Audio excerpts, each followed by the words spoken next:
Good morning. Today on Spotlight, inside Domestic Violence Awareness Month and an exciting international dance troupe coming to the Motor City. My guest, Dr. Charmin Davenport, CEO of Turning Point, based in Macomb County, and Ronald K. Brown, the founder of Evidence, a dance company based in Brooklyn, New York.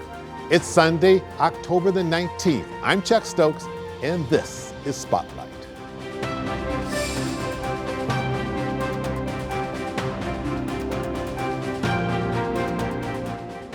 Dr. Charmin Davenport, she is the CEO of Turning Point, one of my guests today on Spotlight. How are you? I'm good. Thank you for having me. It's certainly our pleasure. One of the reasons I wanted to get you here is because October is Domestic Violence Awareness Month. Yes. And Turning Point is one of the leading organizations in Southeast Michigan to deal with this. You're based out in Macomb County. This is what, 45th year of dealing with this? Yes, 45 years. 45 years. So you've got a track record. Yes. Give us an overview, Dr. Davenport, of domestic violence in this region, and particularly in Macomb County, which is sort of your backseat there. So, unfortunately, what we have found is that domestic violence is really on the rise, right? We see a lot of police departments constantly responding to domestic violence. As a matter of fact, one of the police departments said that 70% of their calls involve domestic violence. 70%? Yes. And that's on the increase? That's on the increase. And it doesn't necessarily mean that it's on the increase. It could be more reporting, right? Okay. Mm-hmm. However, since the... People are more apt to call now, yes, especially with cell phones and stuff. Correct. Like that. But also, I think what we have seen is there was an increase during COVID in the intensity and the frequency of domestic violence. Sure, and the stress that came along exactly with COVID, and the fact that people were all in one yes. space together yes. for a long period of time. Exactly. Yeah. Outside of COVID, what do you think is causing this increase? Well, what we really know about domestic violence is that it's a pattern of abuse. Right, it can be psychological, it can be physical, financial. So there are many ways that somebody can be controlling. And sometimes that means that that controlling person, the abuser, is really not able to cope well with stress. Mm-hmm. And that they are a person who needs to feel in control, right? Because domestic violence is about power and control, right? And so when somebody is feeling out of control in other areas of their life, we're going to see an increase, in the things that they can control. And would it be safe to say that because people are not seeking an alternative, more productive way, maybe through counseling with a psychologist, psychiatrist, mm-hmm. on dealing with whatever the issue is they're dealing with, then they strike out in a more physical way, or maybe a more verbally abusive way, that can be harmful? That's a pretty true statement, I think. I mean, because what we would like to see is that more offenders, abusers, number one, are held accountable. So sometimes that can mean jail, but also, it would be good for them to seek out help, right, through counseling or anger management or other things that might help them become more in control of their own emotions and reactions. Sure. What does Turning Point offer in terms of services? Turning Point has a variety of services, and what we serve survivors of domestic violence, sexual violence, and human trafficking. And our objective is to empower survivors through our comprehensive services and resources, while at the same time actually working with the community to help them have community action to mm-hmm. end oppression and violence. Our comprehensive services include an emergency shelter, 24-hour hotline, forensic nurse examiners program where we do sexual assault exams, rape kits, provide medication. We have housing, so we allow survivors to live with their children for up to 2 years in our housing program. We furnish the apartments. We're really working to help them create a life free from violence. We have an office in the Macomb County Court to help survivors with personal protection orders or legal advocacy. And in addition to that, we provide counseling and lots of services. lots Yeah. of service. We do prevention. I guess that's why you've been around for 45 years, Yes. right? Yeah, we do prevention services in the Macomb County school districts and community education for police departments, hospitals, anyone who really is seeking to learn more about domestic violence, sexual violence, or human trafficking. A whole smorgasbord. Yes, yes. Without doubt. All right, we're going to take a little break. We'll come right back and we'll pick up on talking about this very serious and very important issue. We'll be right back with Dr. Davenport. Stay with us.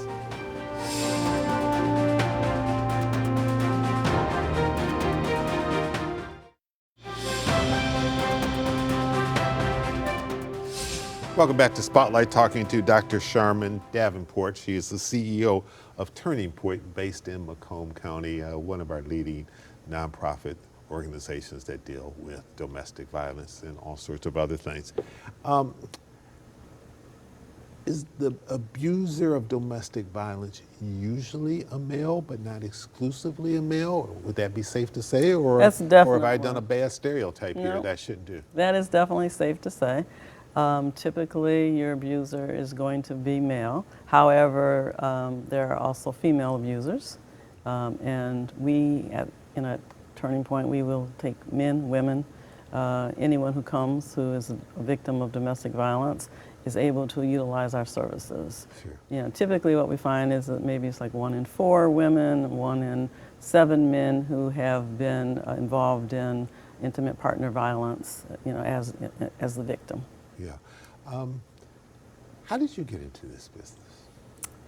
I started out working for another domestic violence agency right out of college, and found that I really liked helping people, particularly women and children, you know, someone who needs our support and help to, you know, make their lives better. And so I went from there to helping survivors of homelessness, many of who are still domestic violence survivors. That was at Lighthouse. And then to Turning Point. Kind of went full circle. Okay.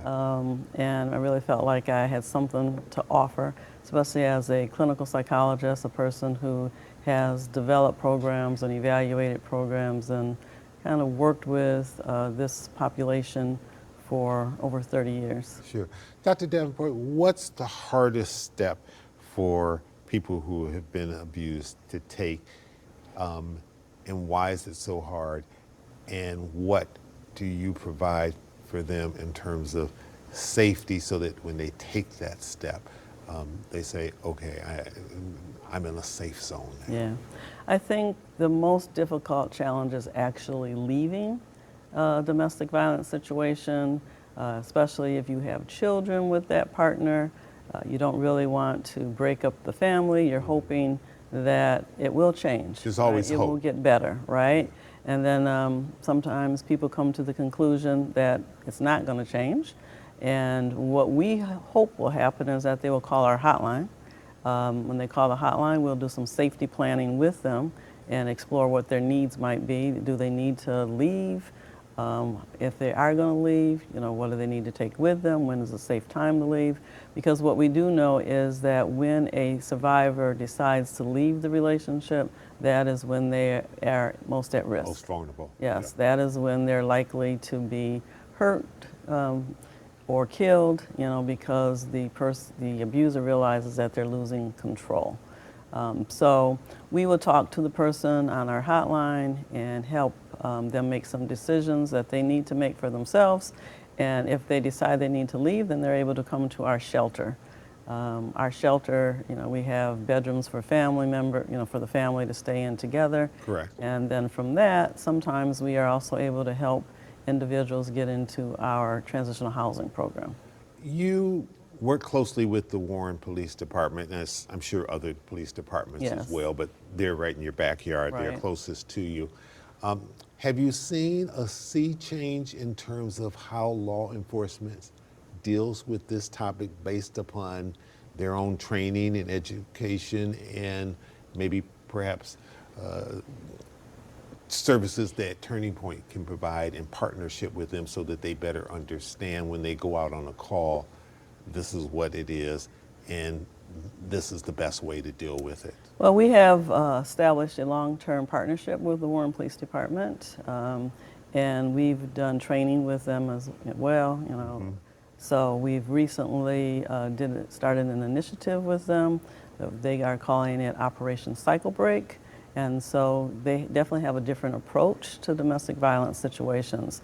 They're looking to go in and to help break that generational cycle of domestic violence by making sure that the offender has swift consequences, that they're protecting the victim once the abuser is released from jail, and that the justice system moves swiftly.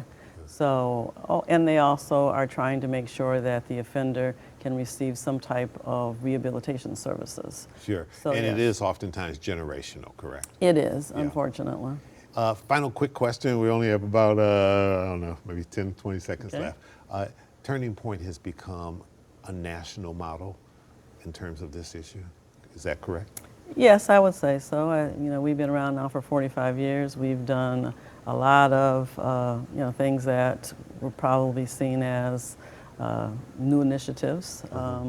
We started our FNET program. We were one of the first forensic nurse examiners program, one of the first in Michigan, and I think our housing program is different from many other agencies like ours. Well, you've been at the forefront of many of these things, and you learn by just being around the block a little bit. We definitely have learned from our mistakes and from others, right? What's and we're all like good that. to do, right? Sometimes we have to stumble. Yes. Dr. Davenport, thank you so much for coming in and joining us today to talk about this very important topic, and hopefully people will reach out for you if they need the services. I hope so, but thank you very much for the opportunity. It's our Appreciate pleasure. it.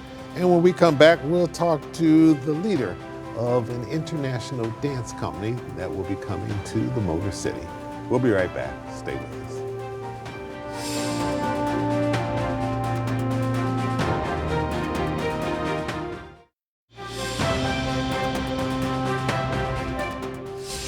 And welcome back to Spotlight. Joining me now via Zoom is Ronald K. Brown.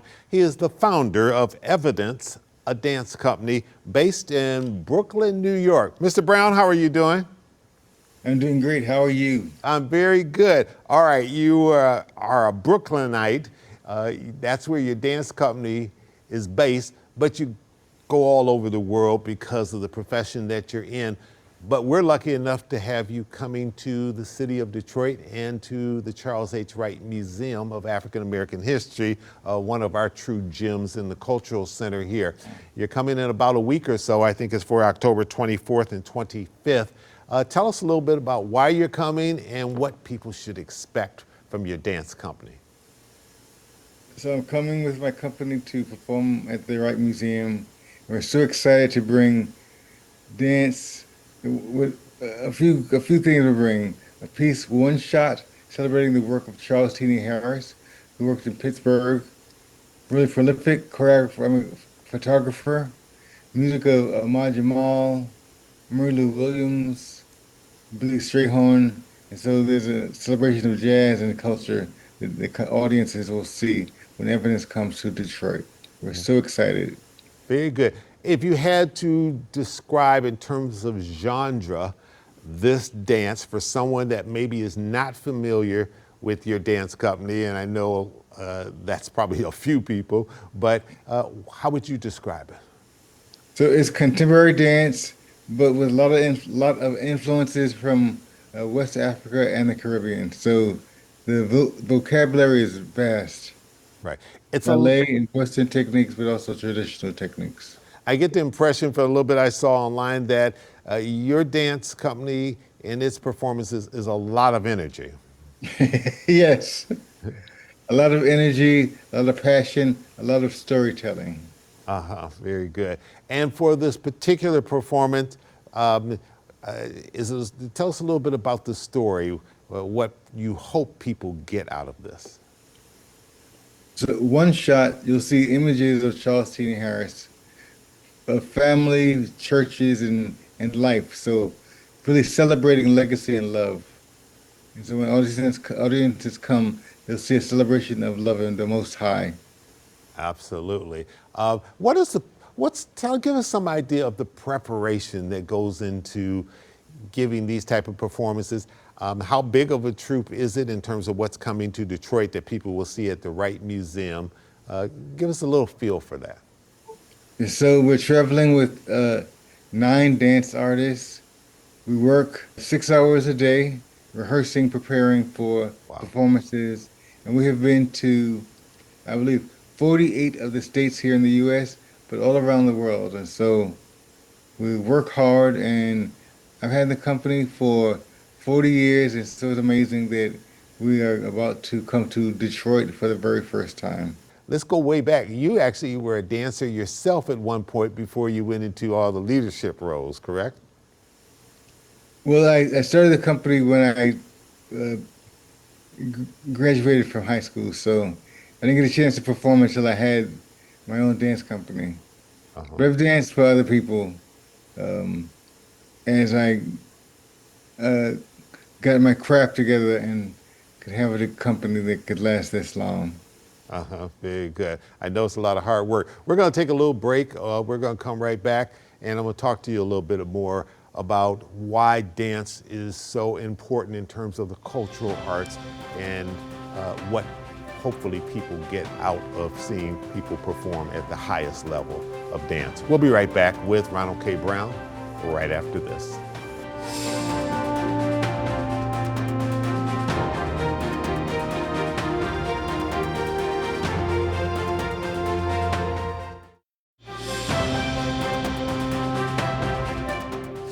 What do you look for when you audition these dancers, and how have you put the troupe together? Is it the same dancers all the time? Do they kind of rotate in, rotate out, or what have you? Because obviously they're highly professional.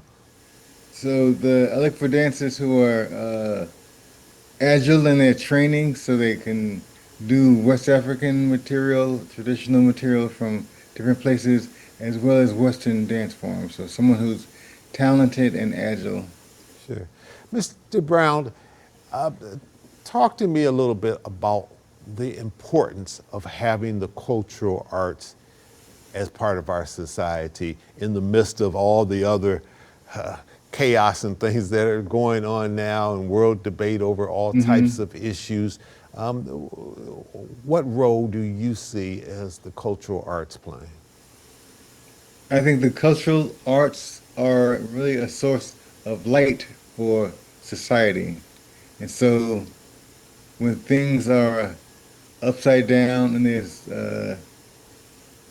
just feelings of darkness, is what the arts are going to save us, because that's the source of light. Sure, sure.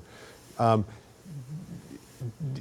this particular performance that you've got coming to the Wright Museum, is this something that you personally had hands on in terms of designing it, or do you leave that to others and you just deal more with the administrative side and the booking side and all the chores that come along with running a company, or how does this work? So I talked with the presenter in this, the person inviting the company, in this case, Mr. Neil Barclay. We'll talk to him about what works might feel good in the space and good for the city of Detroit. And so because of the history of the museum, I thought we could bring the work of Charles Senior Harris, who lifted up his community. Absolutely. And you're going to do this in the theater at the Charles Wright Museum, which has been newly remodeled. So I think it seats like close to 300 people or somewhere in that nature.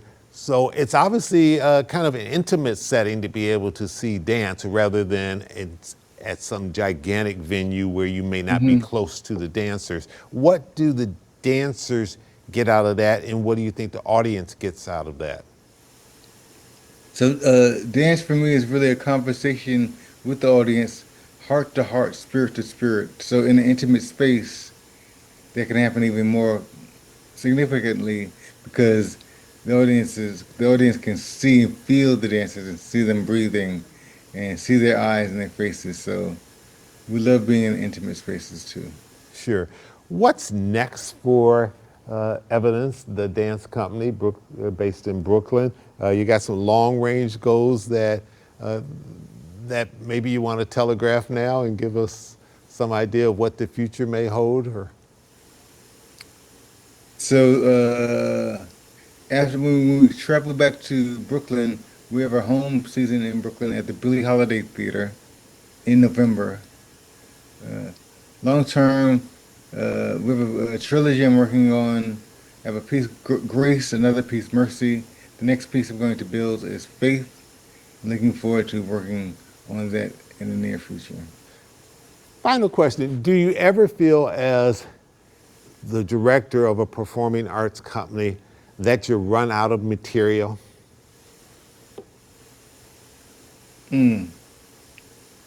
I don't think I'll run out of material because there's so much going on in the world, and so as an artist, I'm responding to what's going on. So there's always some impulse that's saying get into the studio and create something in response to some of the wonderful things that are happening in the world that you want to contribute to that positive energy.